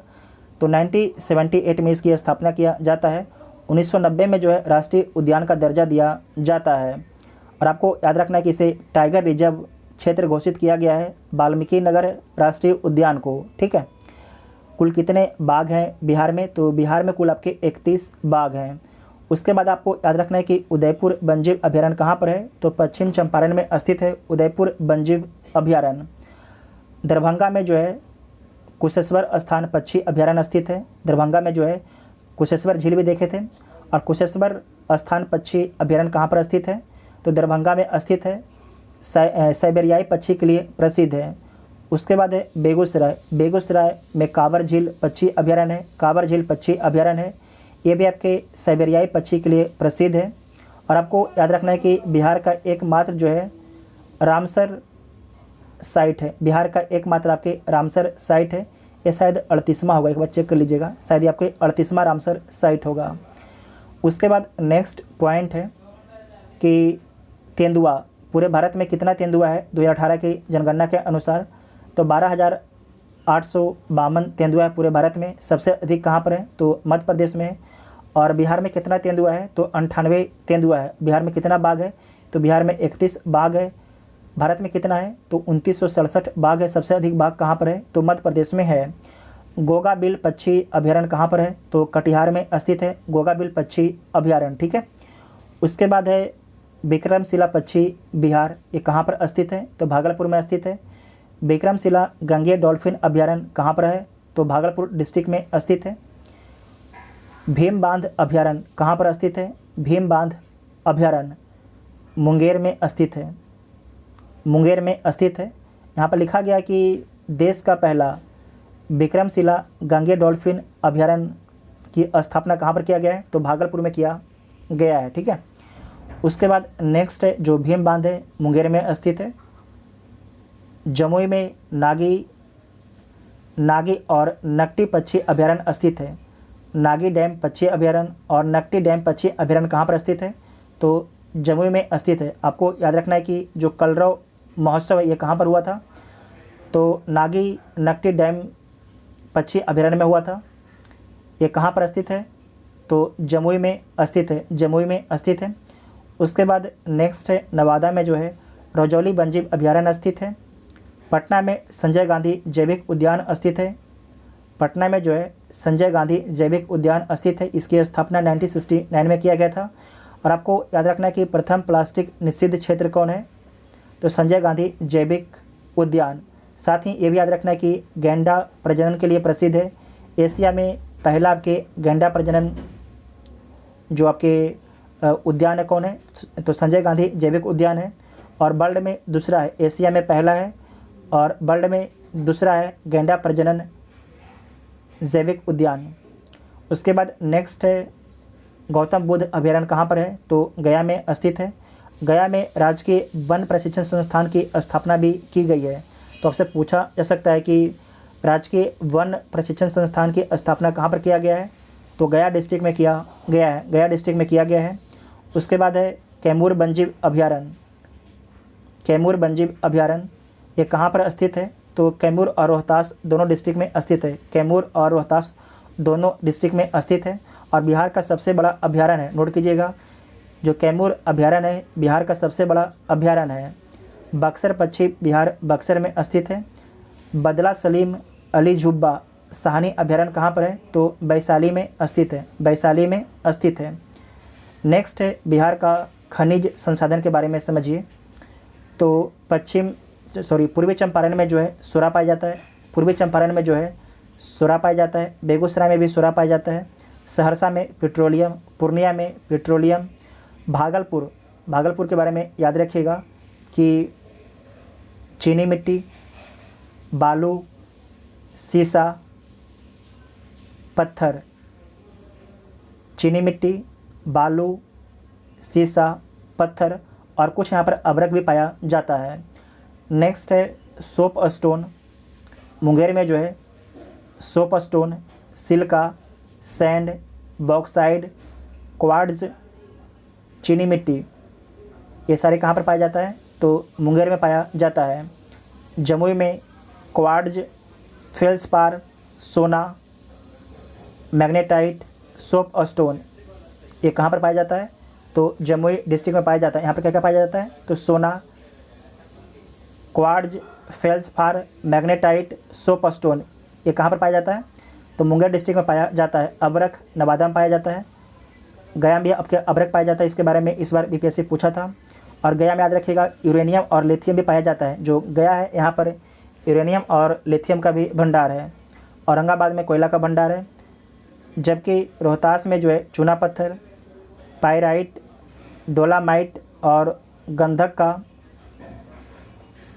भंडार है। ठीक है, चूना पत्थर, पाइराइट, डोलामाइट और जो गंधक का भंडार कहाँ पर है? तो रोहतास में है। जबकि कैमूर में जो है चूना पत्थर पाया जाता है। कैमूर में आपके जो है चूना पत्थर पाया जाता है। ये पॉइंट को ध्यान से नोट कीजिएगा, चूना पत्थर, पाइराइट, डोलामाइट और गंधक, साथ ही अभ्रक, यूरेनियम और उसके बाद लिथियम। अभ्रक नवादा में भी पाया जाता है और कुछ मात्रा में जो अभ्रक है ये आपके भागलपुर में भी पाया जाता है। तो आपको ध्यान रखना है कि जब ऑप्शन देगा तो आपका ऑप्शन बहुत दूर दूर का होता है। ठीक है, अगर आपको कुछ आइडिया होगा कि किस इलाके में अभ्रक पाया जाता है तो आप आंसर को आप सही कर दीजिएगा, अगर आपको बिहार के जो मैप है उस पर अगर हल्का भी पकड़ है। नेक्स्ट है बिहार का जलवायु क्षेत्र के बारे में समझिए। तो बिहार का जलवायु कैसा है? तो उपोष्ण कटिबंधीय है। बिहार को जलवायु को जो है 3 भागों में बांटा गया है, zone 1, zone 2, zone 3A, zone 3B।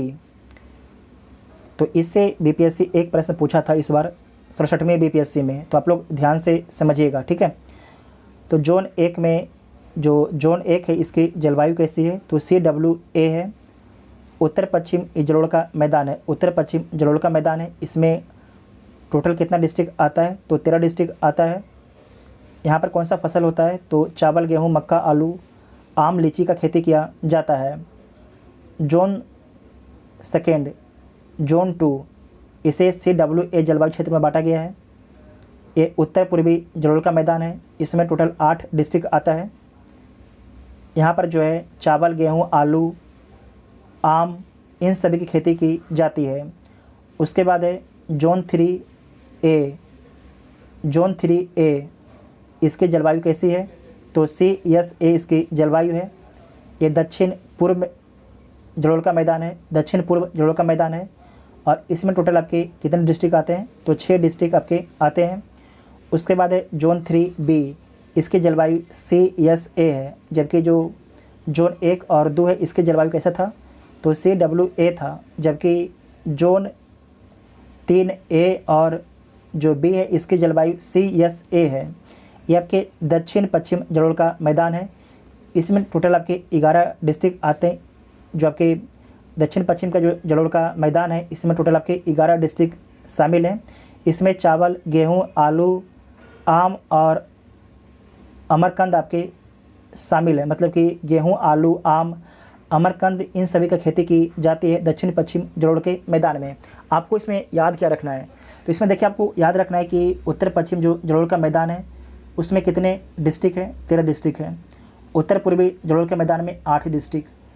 उसके बाद है दक्षिण पूर्व जलोढ़ मैदान में कितना डिस्ट्रिक्ट? तो 6 डिस्ट्रिक्ट। उसके बाद दक्षिण पश्चिम में 11 डिस्ट्रिक्ट आपके हैं। ये क्वेश्चन आपके बीपीएससी के द्वारा पूछा गया था कि सबसे अधिक जो है किस जलवायु क्षेत्र में, सबसे अधिक जो है किस जलवायु क्षेत्र में आपके सबसे अधिक डिस्ट्रिक्ट है, न किस जलवायु क्षेत्र में जो है सर्वाधिक डिस्ट्रिक्ट है?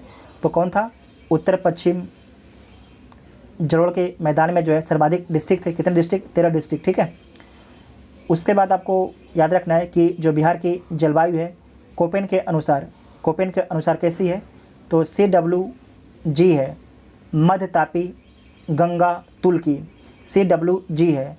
सेकेंड वर्ग कैसा है? तो CWA और CSA से प्रदर्शित किया गया है। तो आपको देख चुके हैं कि जो बिहार के उत्तर का इलाका है CWA से उसे प्रदर्शित किया गया है, जबकि जो बिहार के दक्षिण का इलाका है उसे CSA से प्रदर्शित किया गया है। ठीक है, उसके बाद है बिहार के वन के बारे में। देखिए, बिहार के वन के बारे में आपको याद रखना है कि बिहार में कितना आपके वन है, तो 7380.79 किलोमीटर स्क्वायर इलाके पर जो है वन का विस्तार है।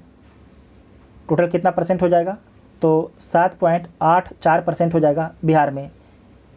टोटल बिहार में कितना परसेंट वन हो जाएगा, तो 7.84% इलाके पर जो है वन है।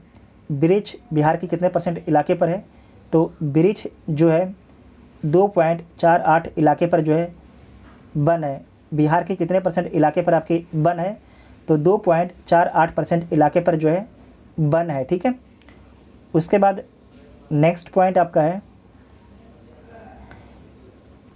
इस साइड से आइए,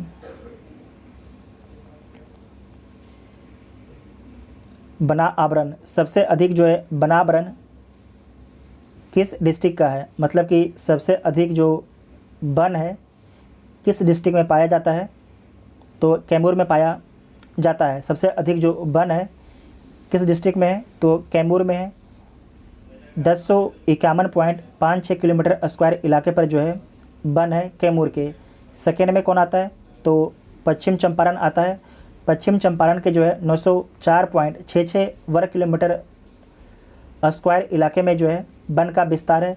तीसरा में कौन आता है, तो रोहतास आता है। मतलब कि क्षेत्रफल के अनुसार अगर पूछा जाता है कि सबसे अधिक वन जो है किस डिस्ट्रिक्ट में है, तो कैमूर में है। कहाँ पर है, कैमूर में है। सेकेंड में कौन है, पश्चिम चंपारण है।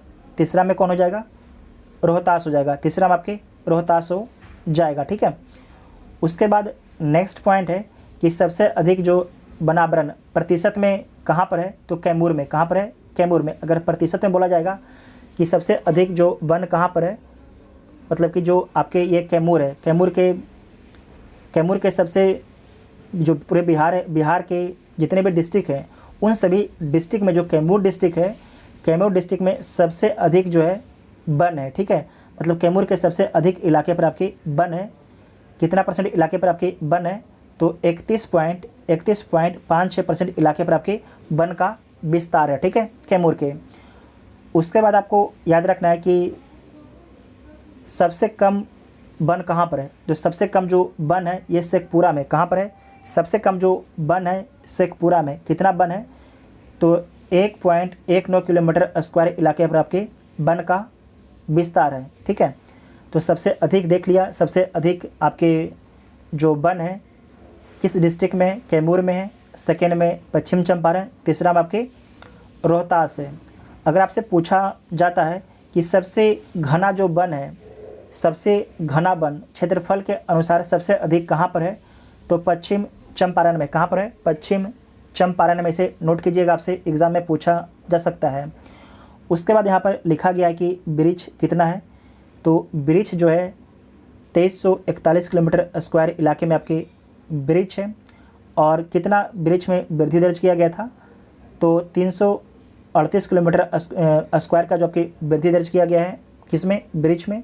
और जो वृक्ष है पूरे बिहार के 2.48% इलाके पर आपके वृक्ष का विस्तार है। वन कितने परसेंट इलाके में है, तो वन जो है 7.84% इलाके में जो है वन का विस्तार है। ठीक है, वन का विस्तार है। अगर आपसे पूछा जाता है, ये तो क्षेत्रफल के अनुसार हो गया कि सबसे कम वन शेखपुरा में है। अगर परसेंटेज के हिसाब से कि बिहार के किस डिस्ट्रिक्ट में जो है सबसे कम वन है परसेंटेज के हिसाब से, तो कहाँ हो जाएगा, वो भी आपके शेखपुरा हो जाएगा। ठीक है, वो भी आपके शेखपुरा हो जाएगा। इसे आप लोग नोट कर लीजिएगा। उसके बाद यहाँ पर लिखा गया है कि आर्द्र पर्णपाती वन ऐसे स्थानों पर पाए जाते हैं जहाँ वार्षिक वर्षा 120 सेंटीमीटर से अधिक होती है। बिहार में तराई क्षेत्र व सोमेश्वर और दून क्षेत्र में जो है इस प्रकार के वन पाए जाते हैं, जहाँ पर साल, अशोक, केन, आम, जामुन आदि वनों के प्रमुख वृक्ष आपके पाए जाते हैं। इसे नोट कीजिएगा कि आर्द्र पर्णपाती वन ऐसे स्थानों पर पाए जाते हैं जहाँ पर वार्षिक वर्षा 120 सेंटीमीटर से अधिक होते हैं। बिहार में जो है तराई क्षेत्र, वे जो बिहार का आपका तराई क्षेत्र है, बिहार का तराई क्षेत्र, सोमेश्वर, दून क्षेत्र में आर्द्र पर्णपाती वन आपके पाए जाते हैं। उसके बाद नेक्स्ट है शुष्क पर्णपाती वन ऐसे स्थान पर पाए जाते हैं जहां वार्षिक वर्षा जो है 120 सेंटीमीटर से कम होती है। बिहार में पूर्वी मध्यवर्ती क्षेत्र व दक्षिण पठार के पश्चिमी क्षेत्र में जो है इस प्रकार के वन पाए जाते हैं। इस वनों में जो आपके शुष्क पर्णपाती वन होता है उसमें कौन कौन से वृक्ष आपके पाए जाते हैं, तो साल, बांस, खैर, अमलतास, महुआ इत्यादि आपके जो वृक्ष हैं शुष्क पर्णपाती टाइप के हैं। ठीक है। नेक्स्ट है बिहार के उद्योग के बारे में समझिए। तो सबसे पहले समझिए वैशाली, हाजीपुर। वैशाली डिस्ट्रिक्ट में हाजीपुर शहर है जहाँ पर प्लाईवुड कारखाना स्थित है। उसके बाद है समस्तीपुर और दरभंगा में कागज़ उद्योग है। बरौनी में थर्मल पावर स्टेशन है और साथ ही आपको याद रखना है कि उर्वरक उद्योग भी है। जो थर्मल पावर स्टेशन और उर्वरक उद्योग है ये किसका है, तो केंद्र सरकार का है, केंद्र सरकार का है। उसके बाद है कटिहार में जो है जूट उद्योग और दिया सलाई उद्योग है। मुंगेर में बंदूक कारखाना और सिगरेट कारखाना है, बंदूक कारखाना और सिगरेट कारखाना है। भागलपुर में रेशम उद्योग है, वीवीआई प्रश्न है। लखीसराय में सिंदूर उद्योग है। भारत बैगन एवं इंजीनियरिंग कंपनी लिमिटेड ये कहाँ पर है, तो पटना में स्थित है। चमड़ा उद्योग कहाँ पर है, तो पटना में स्थित है। पटाखा उद्योग ये कहाँ पर स्थित है, पटना में स्थित है। बिहार स्टेट स्कूटर्स लिमिटेड कहाँ पर स्थित है, फतुहा में स्थित है। नोट कीजिएगा, ये पूछा गया है बीपीएससी के द्वारा। फतुहा पटना में स्थित है। और जो डेयरी उद्योग है ये भी आपके पटना में स्थित है। उसके बाद है गया, गया में आपके सूती वस्त्र है, जबकि जो भागलपुर था यहाँ पर रेशम उद्योग था और गया में क्या है, सूती वस्त्र उद्योग है। औरंगाबाद में खनन उद्योग है। रोहतास में सीमेंट उद्योग है, रोहतास में आपके सीमेंट उद्योग है। और जो सीमेंट उद्योग के लिए डालमिया नगर प्रसिद्ध है, सीमेंट उद्योग के लिए जो है डालमिया नगर प्रसिद्ध है। नेक्स्ट है बिहार की कृषि के बारे में समझिए। तो गेहूँ, जो सबसे अधिक गेहूं का उत्पादन कहाँ पर होता है, तो रोहतास में होता है। प्रति हेक्टेयर सबसे अधिक गेहूं का उत्पादन बेगूसराय में होता है। सब्जी के उत्पादन में बिहार को तीसरा स्थान दिया गया है। फल के उत्पादन में बिहार को छठा स्थान दिया गया है। सबसे अधिक चावल कहाँ पर होता है, तो रोहतास में होता है। प्रति हेक्टेयर सबसे अधिक चावल कहाँ पर होता है, तो पश्चिम चंपारण में होता है। कहाँ पर होता है, पश्चिम चंपारण में होता है। मक्का का सर्वाधिक उत्पादन कहाँ पर होता है, कटिहार में होता है। अब प्रति हेक्टेयर सर्वाधिक उत्पादन कहाँ पर होता है, तो अररिया में सर्वाधिक उत्पादन होता है। दाल का सर्वाधिक उत्पादन कहाँ पर होता है, तो पटना में होता है सर्वाधिक उत्पादन। अब प्रति हेक्टेयर दाल का सर्वाधिक उत्पादन कहाँ पर होता है, तो जहानाबाद में होता है, जहानाबाद में होता है। उसके बाद है बिहार में पर्यटन स्थल के बारे में देखिए।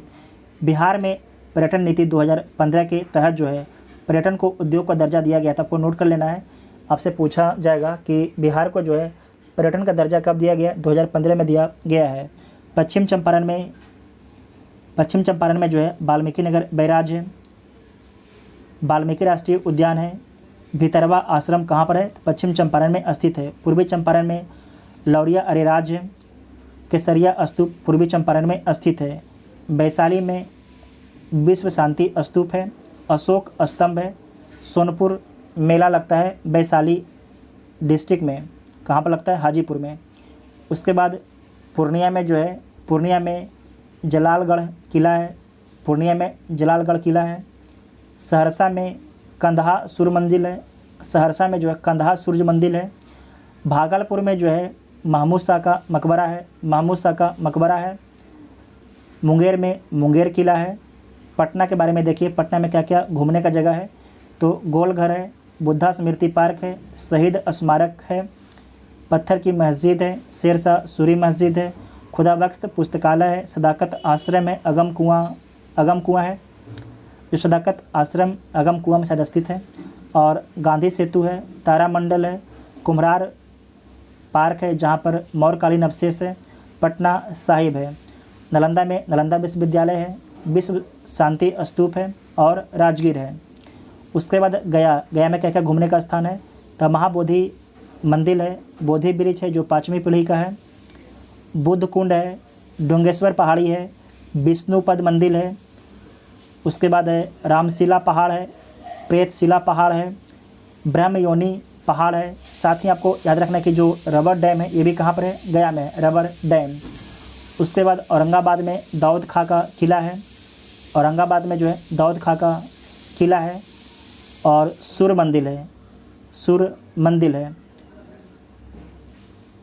उसके बाद है कैमूर में क्या है, तो मुंडेश्वरी देवी का मंदिर है। भोजपुर में जगदीशपुर किला है जो आरा में स्थित है और आरण्य देवी मंदिर है, ये कहाँ पर है, भोजपुर में स्थित है। उसके बाद है जो सारण के बारे में याद रखिएगा, जो सारण है यहाँ ये आपकी पुरातात्विक स्थल है। सारण में चिरांद, सारण में आपके जो चिरांद है ये पुरातात्विक स्थल है। जो गला है पूरी तरीके से धीरे धीरे बैठ रहा, क्योंकि बहुत ही ज़्यादा बोलते हैं इसीलिए। विविध में देखिए तो पश्चिम चंपारण में जो है सोमेश्वर की पहाड़ी आप लोग को याद भी है। उसके बाद है मुजफ्फरपुर लीची के लिए प्रसिद्ध है। दरभंगा, इसे बड़ा कर लेते हैं, अब थोड़ा देखने में दिक्कत हो रहा है लगातार रिकॉर्ड करने के कारण। उसके बाद है दरभंगा में आपके दरभंगा महाराज, दरभंगा मेडिकल कॉलेज, ललित नारायण मिथिला विश्वविद्यालय कहाँ पर स्थित है, तो दरभंगा में स्थित है। जो दरभंगा महाराज का महल है आपके दरभंगा में स्थित है। मधुबनी पेंटिंग जो है जो मधुबनी है, मधुबनी पेंटिंग के लिए प्रसिद्ध है। उसके बाद है जो मधेपुरा है, डीजल इंजन का कारखाना कहाँ पर स्थित है, तो मधेपुरा में स्थित है डीजल इंजन का कारखाना। जूट उद्योग कहाँ पर स्थित है, तो कटिहार में स्थित है। उसके बाद है अंग महाजनपद विक्रमशिला विश्वविद्यालय केला उद्योग, ये कहाँ पर स्थित है, भागलपुर में स्थित है। अंग महाजनपद विक्रमशिला विश्वविद्यालय केला उद्योग भागलपुर में स्थित है। मुंगेर में जो है योग विश्वविद्यालय, सीक्रेट बंदूक उद्योग, मीर कासिम का किला आपके मुंगेर में स्थित है। कांवर झील रेलवे पुल, बरौनी तेल शोधक कारखाना बेगूसराय में स्थित है। कृषि विश्वविद्यालय पूसा समस्तीपुर में स्थित है। ककुला जलप्रपात नवादा में स्थित है। बख्तियार खिलजी जिसने नालंदा विश्वविद्यालय को जलाया था, उसका मकबरा कहाँ पर है, तो नालंदा में है। बिहार शरीफ पुलिस अकादमी, ये भी आपके नालंदा में स्थित है। शायद बख्तियार खिलजी का मकबरा कहाँ पर, आप लोग चेक कर लीजिएगा। जो बख्तियार खिलजी है ये किस लिए प्रसिद्ध है, तो आपको याद रखना है कि इसने नालंदा विश्वविद्यालय और जो उदंतपुरी विश्वविद्यालय है उसमें आग लगा दिया था बख्तियार खिलजी ने। उसके बाद है औरंगाबाद जो है सूर्य मंदिर और जो सीमेंट उद्योग है औरंगाबाद में स्थित है। सूर्य मंदिर और जो सीमेंट उद्योग है औरंगाबाद में स्थित है। डालमिया सीमेंट उद्योग रोहतास में है। बक्सर युद्ध बक्सर में हुआ था। प्रथम गणराज्य कौन है, लिच्छवी, जो वैशाली में स्थित है।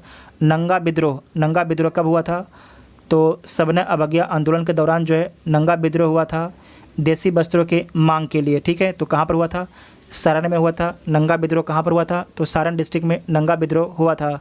सर्वाधिक विदेशी मुद्रा किस डिस्ट्रिक्ट में आता है, तो गोपालगंज में जो है सर्वाधिक विदेशी मुद्रा आता है। सर्वाधिक जो पासपोर्ट धारक कहाँ के किस डिस्ट्रिक्ट के लोग हैं, तो गोपालगंज डिस्ट्रिक्ट के लोग जो हैं सर्वाधिक पासपोर्ट धारक हैं। नेक्स्ट है बिहार का प्राचीन इतिहास के बारे में समझिए। तो पश्चिम चंपारण में जो है लौरिया नंदनगढ़ स्थित है। पूर्वी चंपारण में केसरिया स्तूप स्थित है। बौद्ध स्तूप और लौरिया अरेराज स्थित है। दरभंगा महाजनपद बज्जी था, जिसकी राजधानी वैशाली, विदेह और मिथिला था। उसके बाद नेक्स्ट है भागलपुर, ये भी आपके जो अंग एक महाजनपद था और इसकी राजधानी आपके चंपा था, ठीक है, चंपा था। उसके बाद मुंगेर के बारे में याद रखिएगा कि पत्थर की कुल्हाड़ी कहाँ से मिलता है, तो मुंगेर से मिलता है। पत्थर के औजार मुंगेर से मिलता है। मध्य पाषाण युग के अवशेष भी आपके कहाँ से मिलता है, मुंगेर से मिलता है। उसके बाद जो मगध है इसकी राजधानी कहाँ पर है, गिरिब्रज राजगिरी आज के गया डिस्ट्रिक्ट में स्थित है। आज के गया डिस्ट्रिक्ट में आपके स्थित है मगध। उसके बाद नेक्स्ट है वैशाली के बारे में याद रखिएगा कि हड्डी के बनी वस्तु के लिए प्रसिद्ध है। पत्थर से बने सूक्ष्म औजार, मृद भांड, मिट्टी के बर्तन, नवपाषाण के अवशेष कहाँ से मिलता है, तो चेचर से मिलता है। ये कहाँ पर स्थित है, वैशाली में स्थित है। विश्व की पहली गणतंत्रात्मक शासन पद्धति कहाँ पर शुरू हुई थी, तो वैशाली डिस्ट्रिक्ट में शुरू हुई थी। विश्व की पहली गणतंत्रात्मक शासन पद्धति कहाँ पर शुरू हुआ था, तो वैशाली में शुरू हुआ था। उसके बाद है सारण, ठीक है। तो जो सारण है आपके मृग सिंह के उपकरण के लिए प्रसिद्ध है। नवपाषाण युग के अवशेष यहाँ पर मिलता है। चिरांद, आपको याद रखना है, चिरांद आपके सारण में स्थित है। और जो चेचर है वैशाली में स्थित है। ये दोनों लोकेशन से जो है नवपाषाणकालीन स्थल के अवशेष मिलता है। हड्डी के बने वस्तुएं मिलते हैं। पत्थर के बने सूक्ष्म औजार भी आपके जो है चिरांद और चेचर से मिलते हैं। उसके बाद लास्ट में इसे आप लोग देख लीजिएगा, इसे आप लोग एक बार चेक कर लीजिएगा। यहाँ से आपके एक प्रश्न पूछा जाता है, ठीक है। बिहार में कितने प्रमंडल हैं, तो बिहार में 9 प्रमंडल हैं। इसके बारे में आप सभी लोग नोट कर लीजिएगा, किस प्रमंडल में कितने डिस्ट्रिक्ट हैं। तो बिहार के एटलस से संबंधित जितने भी आपके पॉइंट थे, सारे पॉइंट को कवर कर लिया गया। एक तरीके से समझिए कि जो बिहार का पूरा ज्योग्राफी था उसे केवल एक वीडियो में कवर कर लिया गया है। आप सभी लोगों ने अगर वीडियो को ध्यान से देखा है तो आपको जो है कोई दूसरा वीडियो देखने की ज़रूरत नहीं पड़ेगा बिहार ज्योग्राफी से, ठीक है। Thank you.